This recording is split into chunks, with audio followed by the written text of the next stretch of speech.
Greetings, fellow humans. Bad Mark here with another transmission from Metre Keyboards. And today is a very quick Frankenswitch Friday video. And this is the sunny side up Frankenswitch. It's actually a very easy Frankenswitch, and I think actually probably one of the on the cheaper end anyway. I know that a lot of people out there, including myself, are fans of the Milky and the Gateron G Pro series of yellow switches. For those of us that like a little bit more weight, the yellow switch is always, in my opinion, it's the lowest weight I can work on and still not like mess up that often. I prefer tactiles, but I can work with linears, and I do like linears, but I almost always gravitate towards either the Milky yellow or the G Pro yellow. Not only are they just good switches, I mean, unfortunately, you do have to clip the legs if you want to use them in Otemus, so you have to permanently modify them, but they can still work. But for the most part, I use them just as they are. The G Pro and both the Milky Pro come pre-lubed. Now, not too long ago, Gateron came out with the Smoothie series, and I don't actually have a single Smoothie here, but the Smoothie is whereas this has a nylon bottom, this has a PA66 nylon housing. This is fully made out of palm. Obviously, we're using the stem that comes out of these stems, I believe, came out of just regular G Pros, or it might have just been regular Gateron yellows that I got on a stock keyboard. I had just basically a bucket of basically a bag of Gateron yellow stems, and that's what I used. I took the Gateron Smoothie, I removed the stem, which is a palm stem, and put in this stem, and it has gone into what I feel like is a even deeper yellow. I mean, the Milky yellow is already pretty much a pretty known switch to build upon if you're trying to get a deeper bass.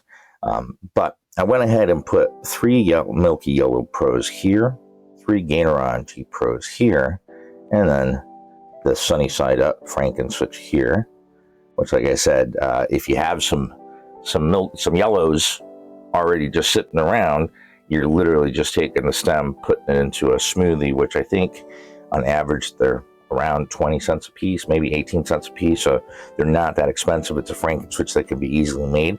But I went ahead and loaded up the whole board. Here is what I'm going to be doing the sound test with. I've got them all loaded up with the sunny side up switch, but here I replaced it with 3 Milky yellows, and here with 3 G Pro yellows. So just as a quick sound test, I mean, this is, I know, isn't comprehensive, but I'll be doing a sound test of the whole board loaded up with the sunny side up. But this is the G Pro.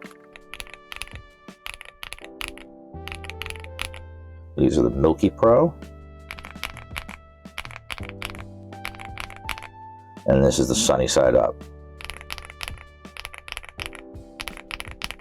It's a more defined sound, and I think it's as deep, if not just a tad bit deeper, than the Milky Yellow Pro. Now, granted, this is the only, I should say I tested a couple of them when I first made them, but only one at a time in other keyboards. But this is the first board that I fully loaded this up onto. It's the version 3 of the High 75 from Leo Bog, which I recently did a review on.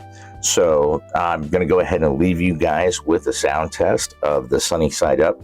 I guess it could be called the Gateron sunny side up, although they didn't make it. Obviously, it's just made out of Gateron parts. But that 2-stage spring that's in the Smoothie is still a decent weight, and it actually, I don't know, it brings a little bit more fun to the switch. And it's just not, I mean, it makes sound. It's not a silent switch, but it's not a loud switch either. I know some people, you know, like the keyboard to make sound, but don't want it to be loud. I mean, I don't really mind, but then I work in an office by myself. So if I had to work in a work environment, I'd go with this one over, say, a lot of other switches, like, say, an MMD Princess linear. Great switch, but it is loud. You definitely can hear when that key is being hit.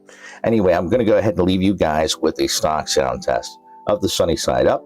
I hope that you enjoyed this video. If you guys have any suggestions for a Frankenswitch that you'd like to see me make, please put it down in the comments below, and I'll see what I can do. I have a decent amount of switches at my disposal, and I enjoy making Frankenswitches. I hope you enjoyed the video, and I want to wish everyone out there in YouTube land a wonderful day. And until the next transmission, keep calm and keyboard on.